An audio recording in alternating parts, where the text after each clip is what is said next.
kita bahas berikutnya mengenai solenoida. Nah, di sini terdapat asumsi sebenarnya bahwa kita akan menggunakan yang namanya solenoida ideal. Jadi mungkin kita kilas balik sebelumnya ke sistem medan listrik oleh pelat luas, di mana dua buah pelat yang muatannya berlawanan itu akan membentuk sistem yang disebut kapasitor. Namanya kita bahasa kapasitor pelat sejajar. Nah, pada kapasitor ideal kita lihat bahwa luasnya amat besar, kemudian jarak antar kepingnya sangat kecil, sehingga nanti medan listrik hanya ada di antara dua plat itu. Di luar daripada dua plat itu, medan listrik ada nol. Nah, untuk solenoida ideal juga berlaku hal yang sama. Di sini asumsinya adalah diameter lilitan, ini diameter lilitan jarak antar kawat ya. Jadi di sini ada kawat yang masuk, kemudian keluar, masuk, keluar gitu ya. Jadi melilit gitu, ini kita potong penampangnya. Nah, diameter lilitan adalah ini, sedangkan ini adalah diameter kawat ya. Nah, diameter lilitannya ini jauh lebih kecil dibandingkan panjang lilitannya, jadi panjang solenoidanya. Jadi solenoidnya membentang dari kiri sampai ke kanan, sementara diameter lilitan itu dianggap jauh lebih kecil. Nah, bila hal itu terpenuhi, maka dapat dikatakan bahwa medan magnetik di luar solenoida ada nol, sedangkan di dalamnya ada penjumlahannya. Nah, di sini biasanya perhitungan diadakan di daerah tengah, terus kita mengintegralkan nanti di daerah sini. Jadi kita tidak melakukan di ujung, karena pada saat di ujung medan magnetiknya tidak konstan, sehingga tidak bisa kita manfaatkan untuk mendapatkan medan magnetik. Jadi sekarang kita lihat lagi, kita lihat sekarang kawat yang ini ya, kawat yang ini menggunakan aturan tangan kanan, jempol kalian keluar dari layar, pada bagian atas medan magnetiknya ke kiri, pada bagian bawah medan magnetiknya ke kanan. Nah, kemudian pada kawat yang atas, yang tandanya silang, kalian masukkan jempol kalian ke dalam layar, ke bagian yang ini lebih tepat, medan magnetik di atasnya menuju kanan, medan magnetik di bawahnya menuju kiri. Ya.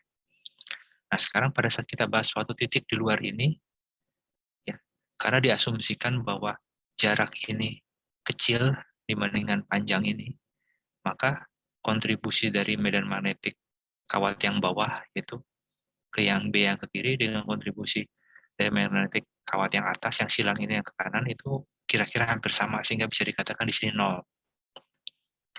Demikian pula daerah di sini, kontribusi dari kawat yang bawah ini yang arahnya ke kanan dengan kontribusi dari kawat yang atas ini yang arahnya ke kiri, karena jarak ini kecil dianggapnya, maka besar ini kira-kira hampir sama, sehingga nilainya jadi nol.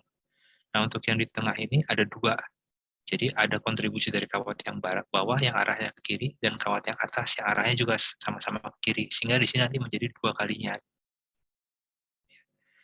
Nah, ini informasi yang perlu terlebih dahulu ada untuk kita bisa menerapkan hukum ampere pada solenoida ideal. Jadi tadi sebelumnya pada kasus kawat lurus panjang, kita sudah punya asumsi bahwa medan magnetiknya searah dengan angularnya, jadi selalu berputar mengelilingi kawatnya. Nah, di sini juga kita punya tadi beberapa asumsi bahwa medan magnetik di luar solenoida ada nol, dan medan magnetik di dalamnya ada penjumlahan dua medan magnetik akibat kontribusi kawat yang atas dengan kawat yang bawah. Nah, kemudian di sini, untuk dapat melakukan penerapan hukum ampere di sini, kita perlu memilih lintasan ampernya. Nah, lintasannya seperti saya katakan tadi, bebas. Tapi kalau kita ingin mendapatkan B-nya di sini, kita harus pilih lintasan sedemikian rupa sehingga B-nya nanti bisa keluar dari integral. Itu yang kita inginkan sebenarnya. Jadi di sini kita definisikan dulu, kita ambil suatu lintasan bentuknya persegi seperti ini. Nah, arah lintasannya biasanya kita searahkan dengan arah medan magnetik yang di dalamnya. Jadi kita pilih arahnya seperti ini. Searah dengan arah putaran jarum jam. Nah, kita bisa lihat pada saat di tengah, jadi kita asumsikan selama kita bergerak dari A ke B ini, medan magnetiknya sebenarnya relatif konstan. Karena solenoidanya cukup panjang. Padahal sebelumnya kita bisa lihat di sini bahwa pada dekat ke posisi atas, kawat yang atas, maka kontribusi kawat yang atas akan lebih besar daripada kawat yang bawah. Dan pada saat kita nanti hitung di sebelah bawah ini, maka kontribusi yang merah akan lebih besar daripada yang biru. Tapi di sini kita asumsikan pada daerah ini semuanya hampir sama. Kira-kira demikian. kemudian di sini dari lintasan B ke C kita bisa lihat di sini ada medan magnetik ini yang arahnya ke sana, tapi lintasannya ke atas. Jadi artinya nanti B.dl-nya akan 0 karena B-nya ke kiri, gerak lintasannya ke atas. Nah, untuk daerah yang ini ya, di daerah yang ini medan magnetik di luarnya kan 0, jadi di sini akan 0. Nah, di sini medan magnetik di luarnya akan 0, walaupun arah lintasan searah, tapi dia tidak berkontribusi karena B di luar 0, di sini juga sama dengan 0. Nah, di bagian ini arah lintasannya adalah ke bawah, arah integral dari DL. Tapi arah medan magnetiknya adalah ke kanan, ke kiri, maaf. Akibatnya B.dl-nya akan 0. Jadi kita lihat bahwa pada saat kita mengintegralkan dengan menggunakan loop ini, yang berkontribusi hanya bagian yang tengah ini. Bagian atas itu 0, bagian kiri dan kanan juga 0. Nah, di sini kita bisa tuliskan. Jadi kita tuliskan lebih ini. Jadi saya tuliskan suku yang kiri. Jadi suku yang kiri harus dipecah-pecah ya. Pecah-pecah. Jadi ada 3 integral, ada 4 integral, maaf. Oke, 4 integral saya tuliskan dulu dari A ke B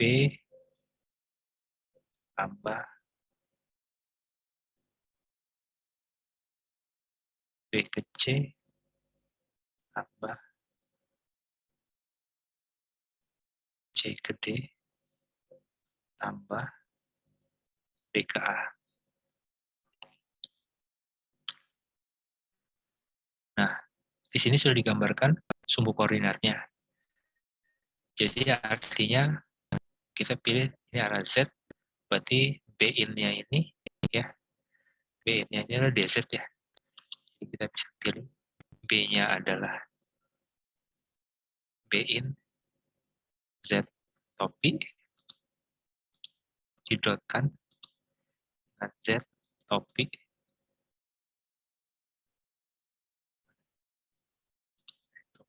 DZ. Nah, ini dari A ke B. Dari B ke C kita punya B in juga. Saya salin aja dari sini.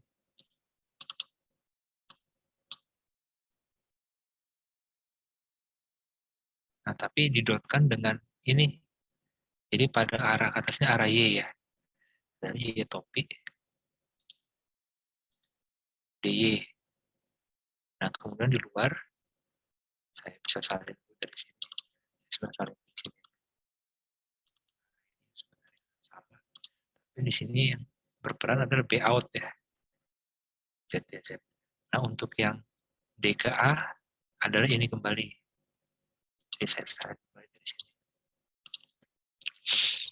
Nah, kemudian kita perlu perhatikan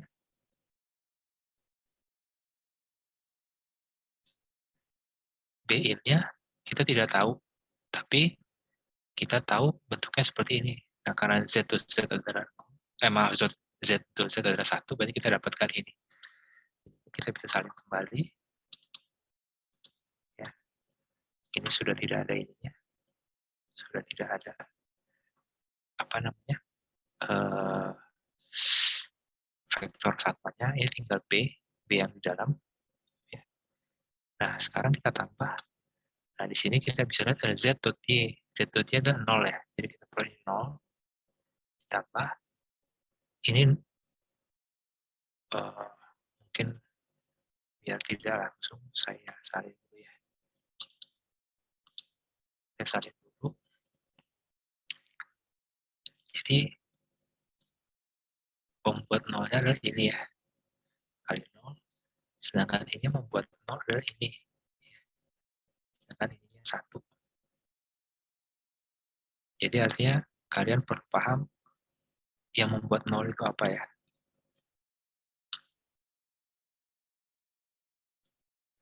Jadi kita bisa lihat bahwa suku yang kedua ini pembuat nolnya karena Z dot Y ini jadi 0. Sedangkan yang suku ketiga, integral dari C sampai D membuat 0 adalah B out-nya ya. Sedangkan Z dot Z-nya 1. Nah, yang terakhir adalah kembali Z dot Y-nya 0. Jadi dengan ini kita bisa dapatkan. Ini langsung saya juga olah yang ini ya. karena dia B bukan fungsi dari Z, berarti bisa kita keluarkan. Jadi B dz ini tambah 0, tambah 0, tambah 0. Yang perlu kalian ingat adalah penyebab nolnya berbeda-beda ya. Ada yang karena vektor satuannya tegak lurus antara B dengan lintasan yang dipilih, dan juga ada karena B-nya sendiri nilainya 0. Itu dua hal yang berbeda, tapi konsekuensi atau hasilnya sama-sama membuat ketiga suku ini 0.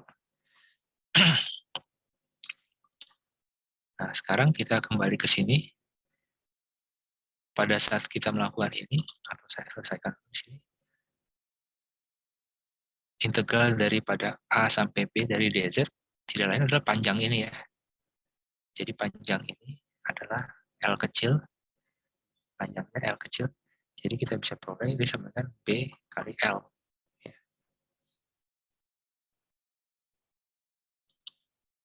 Oke, sampai kali L. Nah sekarang kita selesaikan ruas yang kirinya. Jadi ada suku ruas kirinya. Ada mu 0 I enclose ya. Nah, I enclose-nya adalah ini. Nah, sekarang perlu perhatikan I enclose-nya. I enclose-nya adalah jumlah arus yang masuk sini ya. Jadi ada kawat 1, kawat 2, kawat 3, sampai N buah kawat. Ya. Jadi ada N buah kawat. Jadi di sini, di mana masing-masing kawat dialiri arus I. Dengan kata lain, N enclose-nya adalah N kali I. Ya. Nah, sekarang kita sudah punya suku di ruas kanan dan suku di ruas kiri. Jadi kita substitusi kembali di sini.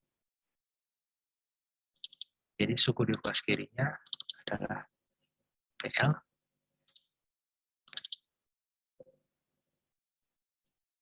sama dengan NI.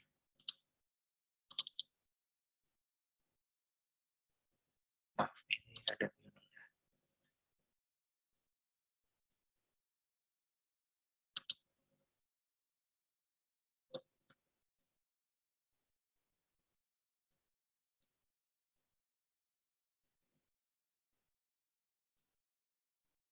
Sehingga bisa kita peroleh B sama dengan mu 0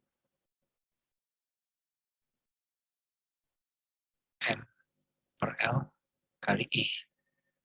Ya.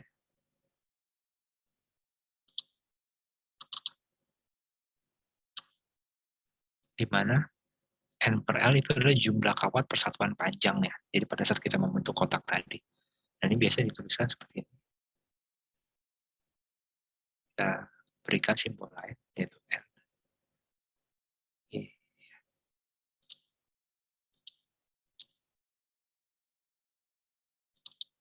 Dengan N itu adalah N bagi L. Jadi N itu bisa dinyatakan sebagai rapat jumlah kawat persatuan panjang. Dari sini.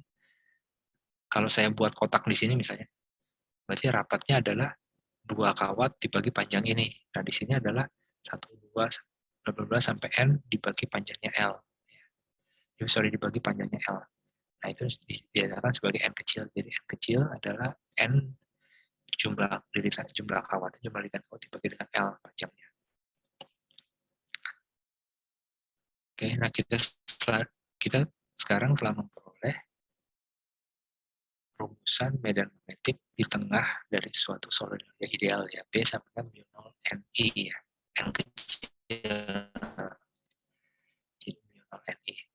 Nah, sekarang bagaimana cara kita mendapatkan di ujung? Misalnya kita yang mendapatkan di ujung ya.